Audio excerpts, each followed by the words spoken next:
Good morning বন্ধুরা, কেমন আছেন আপনারা সবাই? আশা করি সবাই ভালো আছেন, সুস্থ আছেন। আমিও ভালোই আছি। আজকে বুধবার, সকাল এখন 8:30 বাজতে যায়। আজকে মহরমের অনেক অনেক শুভেচ্ছা জানাই আমার মুসলিম বন্ধুদের। তো আমার তো গত দুদিন ধরে জ্বর, আপনারা জানেনই। একদম কথা বলতে পারছি না, বুকে পুরো সর্দিটায় না একদম বসে গেছে, মানে কাশলে বুকে লাগছে। এই মাকে ফোন করেছিলাম, মা বললো তাহলে কাজ কর, সন্ধেবেলা উনি বসে ওনার চেম্বারে, তো তুই বরঞ্চ সন্ধেবেলা আয়। 6টা থেকে বসে, টিশানকে নিয়ে চলে যাবো। আজকে টিশানের দুটো পড়া, ওই একটা পড়া পড়তে গেছে, এসে 9:30-র সময় আবার একটা ইংলিশ পড়া পড়তে হবে। আজকে মহরম বলে স্কুল ছুটি, তো তাই ইংলিশ স্যার বিকেলে পড়াটা সকালে পড়িয়ে দিচ্ছে। আর তন্ময় আজকে ভোর 5টার সময় কাজে গেছে। ওর আজকে ছুটিই ছিল, রাত্রিরে হঠাৎ ফোন করলো, বললো তন্ময়দা আসো একটু বেরোবো। ও গেছে, কখন আসবে জানি না, বলেছে তো 9টা-10টার মধ্যে চলে আসবে। আর গতকালের অনেকটা মাংস আছে, অনেকটা, একজনের মতো ভাত আছে, অনেকটা ভাত বলবো না, একজনের মতো ভাত মাংস ফ্রিজে পড়ে আছে। রাত্রিবেলা চুবড়ি চাপাতি রেখেছিলাম, গরম তো ফ্রিজে তুলতে পারিনি, এই একটু আগে উঠে তুললাম। সকালবেলা উঠে খুব গা বমি করছে, যেন মনে হচ্ছে এক্ষুনি পুরো বমি হরহর করে হবে। একটা গ্যাসের ট্যাবলেট খেলাম, খেতে দেখলাম একটু কমলো। যাই হোক চলুন। আর প্যারাসিটামল খেয়েছি, গ্যাসের ট্যাবলেটটা খেয়ে তারপরে অল্প করে একটু জল মুড়ি খেলাম, খেয়ে একটা প্যারাসিটামল খেলাম। একদম উঠতে পারছি না, শরীর কেমন করছে, গা গরম, মাথা ব্যথা ধরে আছে একদম। দুদিনের জ্বরে দেখছেন কি অবস্থা। আর এই জ্বরটা নাকি বলে সবার হচ্ছে ঘরে ঘরে। আমার মাও এসেছিলো গতকাল সন্ধ্যেবেলা চা পাতা দিতে, বললো আমারও জানিস গাতে পায়ে এত যন্ত্রণা, আমি প্যারাসিটামল খেয়েছি 2খানা। আবার আমার ছোটো বৌদিও বলছে আমার বাবার 5 দিন ধরে জ্বর। তারপর অনেক ইউটিউবারদেরও দেখছি সব জ্বর হচ্ছে। যাই হোক চলুন, এখন রান্নাঘরে যাব, 1 কাপ চা খাই। চাটা না খেলে না মাথাটা ছাড়বে না, চাটা খেতেই হবে। টিশান কখন আসে দেখি, কথা বলতে পারছি না, কথা পুরো একদম এখানটা জড়িয়ে যাচ্ছে, গলা বসে গেছে, ভাল লাগছে না। ঝুড়ি ভাজাটা বার করেছিলাম সন্ধেবেলা খাবো বলে, ভুলেই গেছি। মা আসলো, কথা বলতে বলতে ভুলে গেছি। চলুন চা করবো। আজকে রোদের তেজ জানা, আর একটাও টোটো পাওয়া যায় না জানেন। এই যে চুবড়ি চাপা দিয়ে মাংসগুলো রেখেছিলাম, ফ্রিজে তুলে দিলাম। মাংসগুলো না, মাংস আর ভাত। সকালবেলা গা বমি করছিল, তো এই বালতিটা এনে রেখেছিলাম বাথরুম থেকে, যে যদি হট করে বমি হয় বালতিটার মধ্যে করব, নাহলে ঘরটা নোংরা হয়ে যাবে। উঠে বিছানাটা গুছিয়েছি, ভিজে জামা কাপড়গুলো বাইরে মিলেছি, আর কিচ্ছু করিনি। আগে চা খাবো। পাখা বন্ধ করে দিলে দরদর করে ঘামছি, এত ঘামছি নাইটি পুরো চপচপে হয়ে যাচ্ছে। চাটা বসাই। অর্ধেকটা আনারস গতকাল সন্ধেবেলা তন্ময় খেয়েছে, বলছে একটু কেটে দাও না, কেটে দাও না।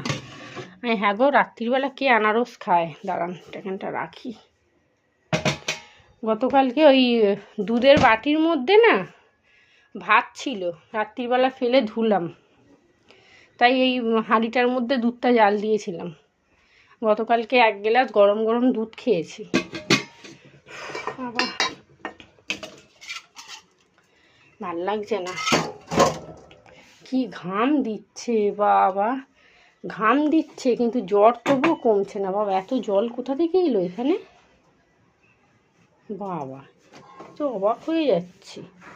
বন্যা বয়ে গেছে। আমার জন্য 1 কাপ চা করি। জলে হাত দিতে পারছি না জানেন, কাঁপুনি দিচ্ছে জলে হাত দিলেই, তার মানে ভিতরে কতটা জ্বর হয়েছে ভাবুন। রোদের তেজটা দেখুন খালি। উফ, বাজে ওয়েদার, বাজে ওয়েদার, মানুষের শরীর খারাপ করে দিচ্ছে। উফ, 1 কাপ চা খাই আগে, ও যা হবে হবে। চা না খেলে না ও শরীর ঠিক থাকবে না। উফ, তন্ময় উঠেছে তখন 4:45 হবে, আমি ডেকে দিলাম, অ্যালার্ম দিয়েই রেখেছিল। আর জ্বর না, ঘুম আসছে না জানেন। চলুন চিনি চা পাতা সব ঢালতে হবে, কৌটোগুলো মেজেছিলাম গতকাল। মা চা পাতাটা এনে দিয়েছে, দেখি খেয়ে কেমন, এতে একটু জল দেব। আমি যে ডাক্তারকে দেখাই তিনি সকালবেলা বাড়িতে বসে ওই 8টা থেকে 9টা, 9টার পরে চেম্বারে চলে যায়, কিন্তু এখন আমাকে কে নিয়ে যাবে, বাড়িতে কেউ নেই, তিশানের পড়া আছে, নাহলে ওকে নিয়েও 9:30টার সময় চলে যেতাম। ও তো এসে আবার একটা পড়তে যাবে। আর মাকে ফোন করেছিলাম যে মা একবার আসো তুমি ডাক্তারখানা, আমি তোমার সাথে চলে যাব। মাও বলছে কিনা আমার গাতে পায়ে যন্ত্রণা, আমারও জ্বর জ্বর লাগছে। ব্যাস হয়ে গেল, কার সাথে আর যাবো। আর তন্ময়ও তো নেই, নাহলে ওকে বলতাম একটু সাইকেলে করে ছেড়ে দিয়ে আসো। তাই ভাবছি দুপুরের দিক করে ওনার চেম্বারে চলে যাবো, 1টা অবধি থাকে, তিশান আগে পড়ে টরে আসুক। নাইটিটা পুরো ভিজে চপচপে হয়ে গেছে, এখন আবার নাইটি ছাড়বো তো ওই যে ভালো নাইটিটা পরবো, ওটা ঘর মুছবো, ওটাও চপচপে হয়ে যাবে। তাহলে কথাই বলতে পারছি না, বুকে পুরো সর্দি না বসে গেছে একদম। কালকেই ডাক্তারটা দেখিয়ে এলে ভালো, তাই আমি ভাবলাম আজকের দিনটা দেখি। কালকে 2টো প্যারাসিটামল খেয়েছি, সকালে আর রাত্রিরে। এখন একটা খেলাম, খেয়ে কিছু ভালো বুঝছি না, খালি মানে শরীরটা যে একদম বিছানা থেকে নামাতে পারছিলাম না, সেটা একটু নামাতে পারছি, এই যা। কিন্তু শরীর খুব খারাপ, কি করে যে ভিডিওতে ভয়েস দেবো কি জানি।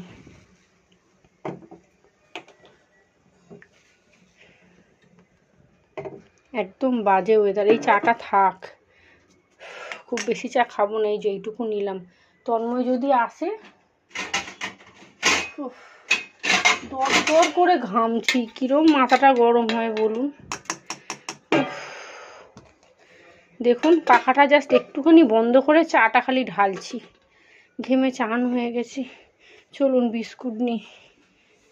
গতকালকে টাকা তুলতে গিয়ে দেখলাম 1 হাঁটু জল, বাবা পালিয়ে এসছি, ওই যে মুড়িটা নেওয়ার ইচ্ছা ছিল। সকাল এখন 10টা বাজতে যায়, তন্ময় একটু আগে এসেছে, 9:30 করে এসেছে। আসার সময় একটু পেটাই পরোটা আর জিলিপি নিয়ে এসছে, আর আমি তো খাবো না, ও সবার জন্য পেটাই পরোটা নিয়ে এসছে জানেন। এবার আমি ওকে বলছি এত পরোটা কে খাবে, আর সঙ্গে সঙ্গে তিশানও পড়ে টরে ঢুকেছে, তন্ময়ের খাওয়া হয়ে গেছে। আমি তো পরোটা একটুও খাবো না, ওই যা থাকবে ফ্রিজে রেখে দেবো, তন্ময় যদি খাবে খাবে, নাহলে ফেলে দেবো। আর তিশান এখানে প্লেটটা সাজিয়েছে, আমাকে বলছে মা তুমি একটু দেখাও, এই প্লেটটা এত সুন্দর না, খাবার দাবার দিলে না দেখতে খুব সুন্দর লাগে। দেখুন খোপ খোপগুলো, ওদিকটা একটু চাটনি হলে ব্যাস একদম সুন্দর হয়ে যেত। যাই হোক চলুন, ওর খাওয়া দাওয়া করে নিয়েছে। আর এখানে মা এসেছে, মা বললো শরীর ভালো না, আমি আসবো না। রাত্রিবেলা ঘুগনি করেছিল, দেখুন আমার জন্য ঘুগনি নিয়ে এসছে, মাকে একটু চা করে দিয়েছি। আর মা বললো যে তুই আমার সাথে চলে যাও, ডাক্তার দেখিয়ে চলে আসবি। কিন্তু ঘরের কোনো কাজ হয়নি, ঘর ঝাড় দেওয়া, মোছা, বাসি কাজ সমস্ত কিছু পড়ে আছে। তাই মাকে বললাম তুমি চলে যাও, আমি তিশান আসলে আমি ওর সাথে একেবারে চলে যাব, ওই বিকেলবেলা খাওয়া দাওয়া করে আসবো। আর তন্ময় ঘরে গেম খেলছে, ওর মনে হচ্ছে বেরোতে হবে না, ওরও শরীরটা ভালো না জানেন তো, ওরও বলছে গাতে পায়ে যন্ত্রণা হচ্ছে, এবার কখন যে ধুম করে জ্বর এসে যাবে ভগবানই জানে। সকালবেলা ওরা বাবা ছেলে দুজনে মিলে পেট ভর্তি করে খেয়ে নিয়েছে, কিন্তু আমি তো এখনও খাইনি, আমি শুধু জলমুড়ি খেয়ে ওই যে ওষুধটা খেয়েছিলাম। খেতেও পাচ্ছি না জানেন তো, শরীর কেমন করছে, মানে খেতে গেলে না গা গোলাচ্ছে। আর এই জ্বরটা সবার হচ্ছে, ওই একসাথে পায়খানা বমি জ্বর একদম ধরেছে সবাইকে, আমাদের পাড়াতে অনেকজনের হয়েছে। যাই হোক চলুন, ঘরটা ঝাঁট দিয়ে দিয়েছি, মুছে নিয়েছি। আর মুছতে গিয়ে না একদম দম পুরো বেরিয়ে যাচ্ছে, একদম জ্বর অবস্থায় ঘরের কাজ করা খুব কষ্ট। যাই হোক এইগুলো করে নিয়ে বাসি জামা কাপড় ছিল সেগুলোকে সব ধুয়েছি, এইবারে চলুন মিলে দিই। শরীরে এক ফোঁটা জোর নেই, বাসি নাইটিটা পর্যন্ত আজকে ছাড়িনি, এই এখন ছাড়লাম, স্নান টান করে নিয়েছি, এখন একটু শোবো। তিশানের আস্তে আস্তে মোটামুটি 12টা 12:30 তো বাজবেই। আজকে একটা দিকে শান্তি, রান্না করতে হবে না, গতকালকের অনেকটা মাংস পড়ে আছে, একজনের মতো ভাত আছে, তন্ময় বলছে আমি মাইক্রোওভেনে গরম করে খেয়ে নেবো। আর আমি আর তিশান বাড়ি যাচ্ছি, মানে আমি সন্ধেবেলায় একেবারে আসবো। যাই হোক চলুন ডাক্তারটা দেখিয়ে আসি কি বলে দেখি। গুড ইভিনিং, আজ হলো নেক্সট ডে, বিকেল 5টা বাজতে যায়। রান্নাঘরে এসেছি, 1 কাপ চা করছি, আমার জন্য নয়, মা এসেছে মায়ের জন্য। আর গতকালকে আমি বাড়িতে আসিনি, আমার খুব শরীর খারাপ লাগছিল, তবে ডাক্তার দেখিয়েছি, জ্বরটা কমেছে আর দম নেওয়ার কষ্টটাও কমেছে, কিন্তু শরীর খুব দুর্বল, মানে কিছু খেতে পাচ্ছি না একদম, মানে ভালো লাগছে না। বলছে যতক্ষণ না জ্বরটা যাবে ততক্ষণ নাকি শরীর এরকম দুর্বলই থাকবে। তিশান ঘুমাচ্ছে, আর সকালবেলা মা এসেছিল, এখন চলে যাচ্ছে, এখন প্রায় 5:30টার মতো বাজতে যায়। মারও শরীর ভালো না, বলছে গাতে পায়ে যন্ত্রণা, জ্বর জ্বর লাগছে, আর গিয়ে রান্না বান্না করবে, সারাদিন এখানে পড়ে আছে। তো মা চলে যাচ্ছে, চলুন এইবারে আমি ঘরের কাজবাজ করব, সন্ধেবেলা রান্না বান্না করব। আর গাতে পায়ে এত যন্ত্রণা যেন মনে হচ্ছে কয়েকজন মিলে আমাকে বেশ করে পিটিয়েছে। কি ওষুধ দিয়েছে আপনাদের দেখাই। হ্যাঁ, ডাক্তার দেখিয়েছি গতকালকে, এই ভিটামিনটা দিয়েছে, আর এখানে এই যে বুকে যে সর্দিটা বসেছিল এইটা দিয়েছে একটা কাশির সিরাপের মতো, আর এখানে 2-3 রকমের ওষুধ দিয়েছে। আর প্রেশারটা খুবই কমে গেছে, ওই জ্বরের জন্য প্রেশারটা অনেক কমে গেছে। তিশান এখনও ঘুমাচ্ছে, এখন বাজে 5:30। মা একটু আগে চলে গেল। আর আমার গতকাল থেকে শরীরটা একটু ভালো আছে। গতকালকে সকাল বিকেল সব মানে গুলিয়ে ফেলছি। দুপুরবেলা ডাক্তার দেখিয়ে এসেছি, যাকে আমি দেখাই আমার মায়ের বাড়ির ওখানে বসে, তো ওখানে দেখিয়ে এসেছি। উনি ওই 9টা থেকে দুপুরে 1টা 12টা অবধি বসে। তো 12টা 12:30 করে গিয়ে মায়ের সাথে ডাক্তার দেখিয়ে এসেছিলাম। গতকাল ভীষণ শরীর খারাপ ছিল, বিকেল থেকে না, বিকেল বলবো না, সন্ধ্যে থেকে শরীরটা একটু ভালো হয়েছে। কি কথা বলবো, এই যে সারাদিন ওই যে কেটে যাচ্ছে, ডিল চালাচ্ছে, সন্ধ্যে থেকে শরীরটা একটু ঠিক হয়েছে। আর গতকাল বিকেলে প্রচণ্ড মাথা ঘুরছিল, প্রেশারটা একদম কমে গেছে জ্বরের জন্য। ডাক্তার বললে এমনি কোনো ভয়ের কিছু কারণ নেই, ওই জ্বরটা হয়েছে, জ্বরটা ছেড়ে গেলে আস্তে আস্তে শরীর ঠিক হয়ে যাবে। আর জ্বরের জন্যই আমার ওই প্রেশারটা একদম কমে গেছে, 130 থেকে 100 হয়ে গেছে। বললো ভালো মন্দ একটু খাওয়া দাওয়া করুন, ব্যাস তাহলেই হবে। আর যে দম নেওয়ার কষ্টটা হচ্ছিল সেটাও কমে গেছে, মোটামুটি সবই ওষুধপত্র দিয়েছে। আর মাথা ঘোরারও ট্যাবলেট দিয়েছে, যেহেতু প্রেশারটা কমে গেছে, তো যদি হঠাৎ মাথা ঘোরে তাহলে ওষুধটা খেতে পারবো। তবে আমার আর ঘোরেনি, গতকালকে ঘুরছিল, বিকেল থেকে খুব মাথা ঘুরছিল, জানেন, বাথরুমে যেতে পারছি না একদম। গতকালকে কোনো রান্নাবান্না করতে হয়নি, সেই পরশুদিন রাত্রিরে তন্ময় মাংস এনেছিল, আমি তো 1 টুকরো মাংস খেয়েছি, যা খেয়েছে ও আর তিশান আর তন্ময় খেয়েছে, আর মা 2 পিস খেয়েছে। অনেক মাংস ছিল, প্রায় 750-800 মাংস নিয়ে এসেছিল। কানের কাছে দেখছি এরকম করলে কথা বলতে ভালো লাগে। 750-800 মাংস নিয়ে এসেছিল, তো ওই মাংস ছিল অনেকটা, ভাতও ছিল একজনের মতো।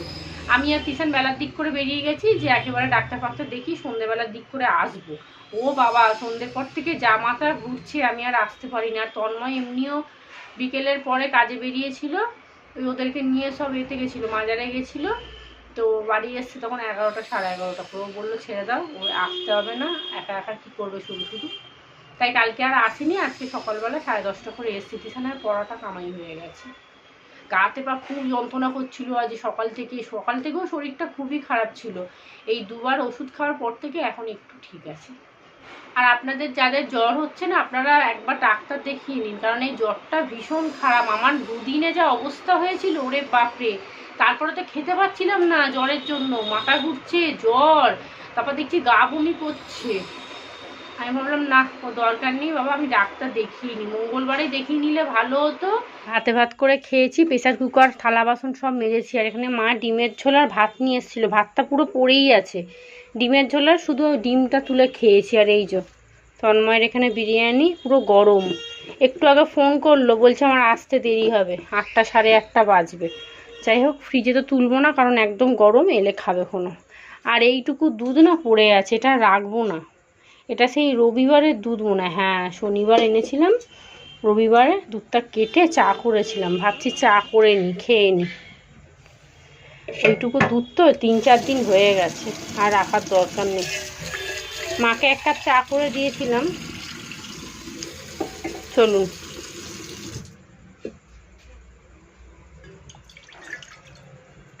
আমার মতো 1 কাপ চাই হবে। একটু জল ঢালবো, গলাটাও ব্যথা ব্যথা করছে জানেন তো। আর ওয়েদারটা এত বাজে, গতকাল আমাদের এখানে খুব বৃষ্টি হয়েছে, বেশিক্ষণ না জানেন, ওই আধা ঘন্টার মতো। কি জোর বৃষ্টিটা হলো, ওরে বাপরে। তখন আমি মায়ের বাড়ি, তখন ওই বিকেলবেলার দিক করে হয়েছে, ওই 5টা 5:30 করে। আমি বলি বাবা কি জোর হলো রে বাবা। ওইটুকু বৃষ্টিতেই চারদিকে জল জমিয়ে দিয়েছে। একটু মুড়ি খাবো, কারণ সন্ধেবেলা না এখন একটু খিদে পাচ্ছে।